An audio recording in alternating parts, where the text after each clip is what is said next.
सागर क्या ढूंढते हैं अनंत भगवान मिले माथा चढ़ाइए प्रेम से बोले विष्णु भगवान की लीजिए। Hello guys, welcome back to my channel Rashi Nandi family blog में आप लोग का स्वागत है। आप सभी को अनंत पूजा की बहुत बहुत शुभकामनाएं। आज है अनंत पूजा, तो देखिए मैं करती हूँ, देखिए मैं कैसे करती हूँ वो आप लोग के साथ मैं दिखाती हूँ इसका पूजा कैसे होता है। तो मैं मंदिर से आ गई, पूजा हो गया है और मेरे घर में कोई नहीं करता, सिर्फ मैं करती हूँ। तो यहाँ पर मैं प्रसाद मैंने अनंत पहले बांध ली हूँ। देखिए मैं वाइट कलर का अनंत बांधती हूँ, तो यहाँ पर पहले गोड़ लेकर मैं अनंत बांध ली, उसके बाद मैं प्रसाद भी खा ली हूँ। तो देखिए पूजा कैसे होता है आप लोग। युधिष्ठिर महाराज ने जरासंध के वध के लिए राजसूय यज्ञ आरंभ किया।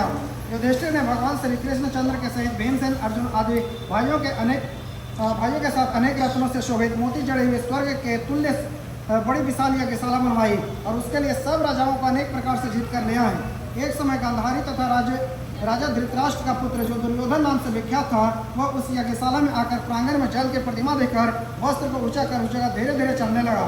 यह देखकर द्रौपदी आदि स्त्रियां हंसने लगी और दुर्योधन आगे जल पर घूमे जानकर उसमें गिर गया। यह देख सब राजा लोग तथा तद्रूप ऋषिगण और द्रौपदी आदि सुंदर नेत्रों वाली स्त्रियां भी हंसने लगे। यह देख महाराजा धीराज दुर्योधन अत्यंत क्रोधित होकर अपने मामा शकुनी के साथ अपने राज्य में जाने के लिए उद्यत हुआ। उसी समय शकुनी ने अत्यंत मधुर वचन कहा कि हे राजन, आगे बहुत कार्य करना है, इसलिए आप महाक्रोध का त्याग करें। हे राजेंद्र, यज्ञशाला से अपने घर चलने के लिए उठिए। तब ऐसा ही सही यह कहकर राजा दुर्योधन ने राजाओं के साथ हस्तिनापुर जाकर राजा पांडु के श्रेष्ठ पुत्र युधिष्ठिर, भीमसेन, अर्जुन आदि को बुलाकर अपने राज्य में प्रसन्न होकर जुआ खेलने लगे। उस जुए में नहीं है छल, जिसमें ऐसे पांडवों का संपूर्ण धन और राजाधिक जीत लिए। तदंतर भ्राताओं के सहित युधिष्ठिर महान विपत्तियों को प्राप्त हो लगे। पांडवों के इस समाचार को सुनकर श्री कृष्ण वहां गए। सूत जी ने सनकादि ऋषियों से कहा कि दुख से अत्यंत दुर्बल पांडव लोग वन में रहते थे। महात्मा श्री कृष्ण चंद्र को देखकर क्रम से पुष्णादिक और प्रणाम कर राजा युधिष्ठिर बोले, हे प्रभु, भाइयों सहित हमको यह दारुण दुख प्राप्त हुआ है। यह दुख रूपी सागर से हम कैसे छुटकारा पाएंगे, सो कहिए। हम कौन से उत्तम देवता का पूजन करें अथवा कौन सा व्रत करें जिससे हम लोगों को राज्य मिले? हमारा हित हो, आप ही की कृपा से होगा। ऐसा सुनकर श्री कृष्ण भगवान बोले कि हे करो हमारा प्रेम अनंत रूप में लीन करो। हे सूत्र रूपी अनंत भगवान, आपको बारंबार नमस्कार है। नमस्कार। ऐसा स्मरण कर सूत्र रूपी अनंत भगवान को बाएं हाथ में बांधकर स्वच्छ से भोजन करे। संसार रूपी अनंत भगवान का ध्यान और भोजन कर अपने घर जाए। हे भद्र, यह व्रत तुमसे कहा। श्री कृष्ण युधिष्ठिर से बोले, हे राजेंद्र, प्रसन्न चित्त से ऐसा व्रत विधान सुनकर वशिला भी सुंदर डोरी के बाएं हाथ में बांधकर व्रत करने लगे और अवशिष्ट स्वयं खाकर फिर प्रसन्न पति के साथ बैलगाड़ी द्वारा घर गए। तब से शुभ शुक्र में विश्वास हो गया। वह यह अनंत व्रत करने से धन और धन धान्य अधिक भरपूर हो गया। वह सोने में ग्रथित माणिक्य और मोती के हारों से भूषित और अतिथि पूजा में सर्वदा व्याकुल रहती थी। वह सुख से रहकर वह माणिक्य मुयुक्त कर धनी और मोतियों की मालाओं से अलंकृत घर में पति के साथ उत्तम वस्त्र पहन सावित्री के समान सुमित होने लगे। इसी समय पति ने बैठी हुई शिला को हाथ में बंधा हुआ डोरा देखा और शिला से बोला कि हे शिला, डोरा क्या तूने मुझे वश में करने के लिए बांधा है? इसका कारण कहो। ऐसा सुनकर वह शिला बोली कि जिसके प्रसाद से संपूर्ण धन धान आदि प्राप्त हुआ है, वही अनंत हमने धारण किया है। भगवान श्री कृष्ण ने कहा कि लक्ष्मी के मध्य में अंधा शिला के ब्राह्मण पति ने शिला के वचन सुनकर उसकी बाह के डोरे को जल्दी से तोड़ दिया और अनंत कौन है ऐसा कहते हुए पाप कर्म करते हुए मूर्ख ने डोरा को अग्नि की ज्वाला में डाल दिया।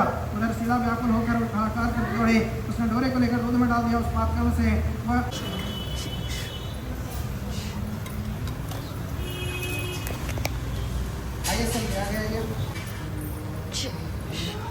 और क्या लिखा है मेरा बाबा एक फिर से करेंगे। क्या खोजते हैं क्षीर सागर, क्या ढूंढते हैं अनंत भगवान मिले माथा चढ़ाइए। सब लोग प्रणाम कीजिए।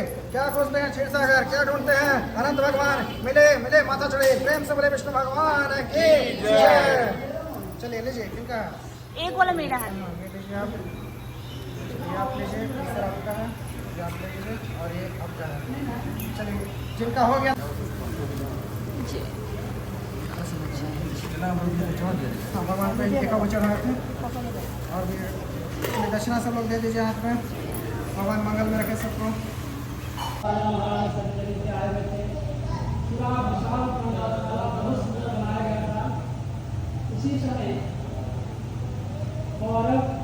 और नाश दान के पुण्य प्रताप से कहीं आपने अच्छा कर्म किए, अच्छा घर परिवार, टाइल्स मार्बल सब कुछ मिले बाबू, सुंदरता सबको सुंदर भगवान ने बनाया, मिला। आपने जरूर कहीं अच्छा कर्म किए हैं। वही माँ का उदर से जन्म लिया है, इसके तन पर वस्त्र नहीं है, भोजन नहीं है, एसी या पंखा कहाँ से उसको नसीब है? समझ रहे हैं ना? वो तो मैं वैसे उसको जन्म देके ऐसे मालूम नहीं, उसको तो उसी जन्म में ले पेटे से सबको इधर से ले, ऐसा तो नहीं कि वो अलग से रही पुस्तक। सभी कुछ